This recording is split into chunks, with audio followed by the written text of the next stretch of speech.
Hey everybody, it's Tim with Broken Dice bringing you turn 2 of my second solo wargaming project, my Archaic Greeks versus my early Achaemenid Persians, 2,500 points using Clash of Empire rules.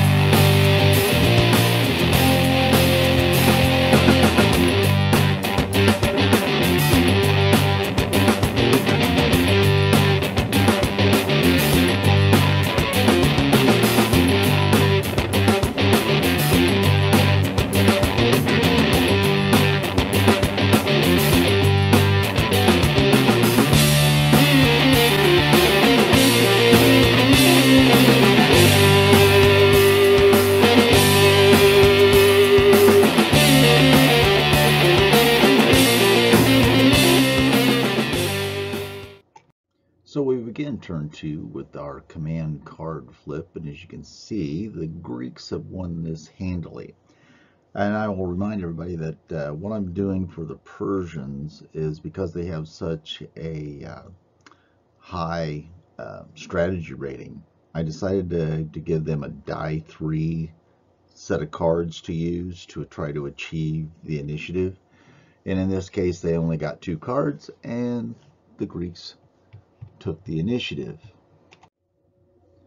The beginning of Greek phase of turn 2.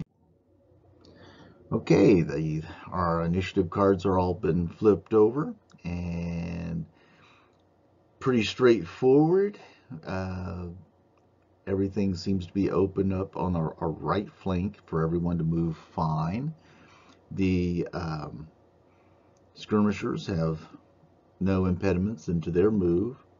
But I will take you to this, where the general's unit is.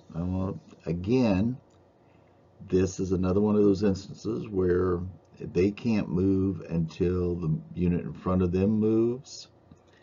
And so for that reason, because they have the king, which would normally make them move first, since they can't move, they're going to forfeit their move this turn. Now that is just something I'm using to break up my ability to, have some sort of godlike control over the way the game is played. Here's another close-up. This is the orders phase. Everyone's going to advance, except for obviously the general's units, because they can advance. Oh, they could go up maybe an inch or two, but it's, really not that important right now. Again, here's a kind of more of a panoramic view of what the table looks like. I'll bring a little note here. This blue tint to the table is all because of the sunlight coming through this window I have over here. And for some reason, that end of the table throughout all these photos has a shade of blue to it. Okay, Greek shooting phase. The javelineers to the top, up here. Let me get my little pointer. Laser pointer. Right here, they were out of range of this archery unit just by a ½ inch to 3/4 of an inch. They were out of range. I thought they'd be within range, and I forgot that their range is only like 15 centimeters. So yeah, so they're out of range. But the slingers, they tossed their little bullets at this unit of Iranian spearmen, and they did 4 wounds to that unit. Combat phase. In this phase, the Greek light cavalry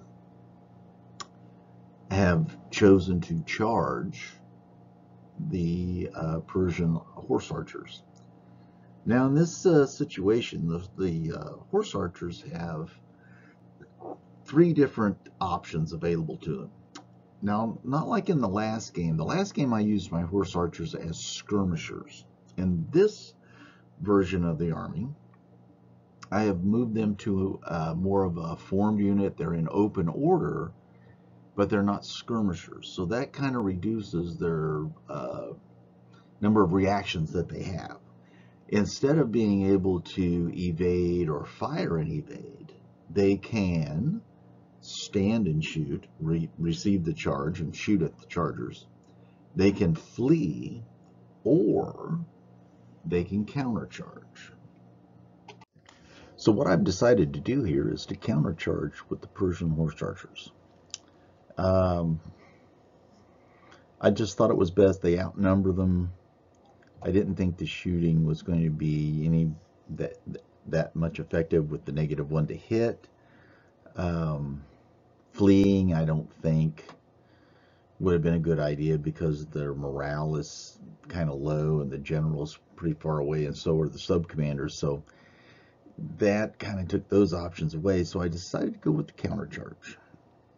And with the countercharge, if you have weapons, those bonuses would still count for both units, but deciding who goes first is very important. And since in this instance, the Persian horse archers have the higher hand-to-hand skill, they'll go first in this combat because of this countercharge. So that was kind of another thing that was tipping it in their scale. If it would have been even up, or if the Greeks would have had the higher weapon skill, I don't know. I might have stood and shot. But in this instance, the countercharge was the right option, I think. Well, what's happened in the combat? The Greek cavalry charged in, but they didn't do any wounds. And what happened in the combat? They did do 2 wounds, but 2 hits, but both hits were saved by the Persian horse archers.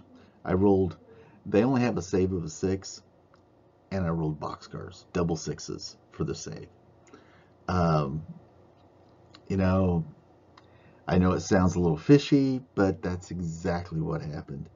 But so what happens here is that the Greek light cavalry lost the combat, had to take a morale test, and what happened? They failed it by just 1, and they were pushed back. They retreat in order, and what that means is you are basically pushed back 1 full movement rate. You remain in the same facing, and you count as being disrupted. I believe that's what the wording that they use, not disordered, but disrupted. Disordered is from a different gaming system. And what I decided to do with the Persian horse archers was the choices that they have were that they could stay in contact, or they could let them back off and then in their turn shoot or charge them. I decided to stay in contact with the unit. End of the Greek phase of turn 2 and the start of the Persian phase of turn 2. So we flip all the cards over, and there isn't any sort of movement that's going to be inhibited by any low cards to the front. So let's all move on. Oh, I should say that the blackened shields means these units will stand right where they're at. Back here in the back, with the Great King being a part of this cavalry unit, they're going to move forward and fill this gap. And the Iranian the Iranian spearmen are going to move forward. They don't have to worry about, because of this unit of slingers here. Formed units do not recognize the presence of slingers for proximity of movement. Persian shooting phase. The cavalry, the 2 units of Sparabara, unleash on the slingers.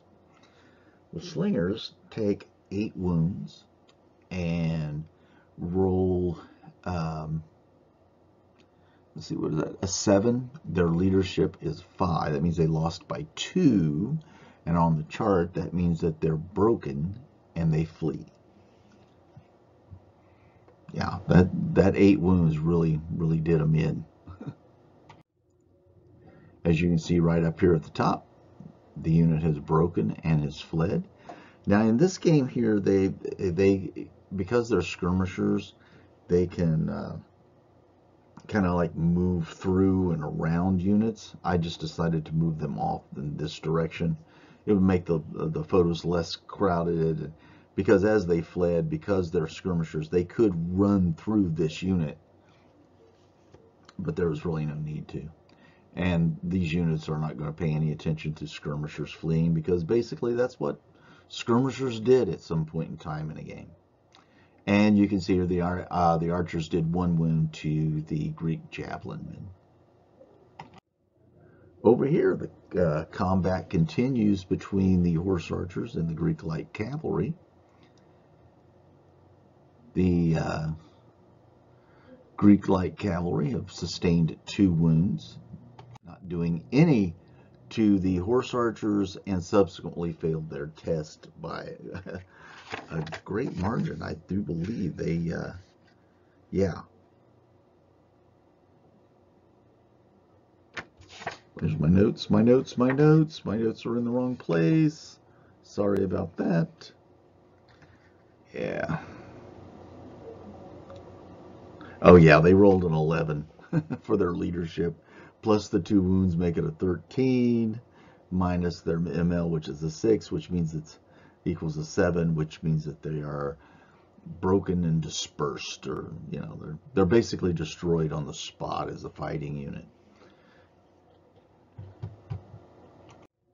All right, here's a slide that probably should have come up at the end of the Persians order phase. At the end of the orders phase, you can roll for your reserves. I rolled for the reserves for the Persians, and they did come in. I decided to leave them on the side of the table where they were just kind of sitting, and which they were sitting up here, and I just decided to go ahead and put them here. Well,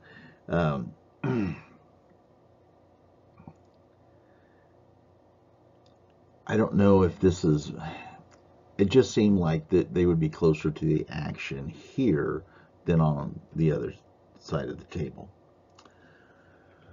So this is where the Greeks find themselves. They have a flanking force coming in on them. They have 2 phalanxes here, one of levies and one of citizen hoplites. So we'll see what tactical options. I may roll for it. I may try to maybe call a friend in and ask their opinion and see what maybe they would do. But if you guys have any opinions, leave a comment down below. And if I like your suggestion, maybe we can work something out. But you got to remember, the phalanxes can't march. Now, the levy unit can move 2 centimeters faster, but they also have less armor. And I think their morale is the same, but their discipline is less, which basically means they're less trained than the citizen militia. They have less of an opportunity to do like movement combinations and stuff. But perhaps that would be a thing we could do. I don't know. Well, that being said, that's the end of turn 2. Turn 3 will be coming up probably this coming weekend. I hope everyone stays safe.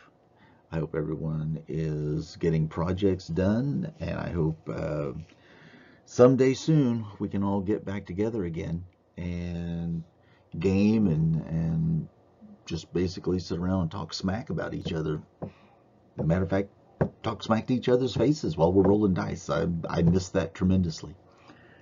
Everybody be safe, and I will see you next time.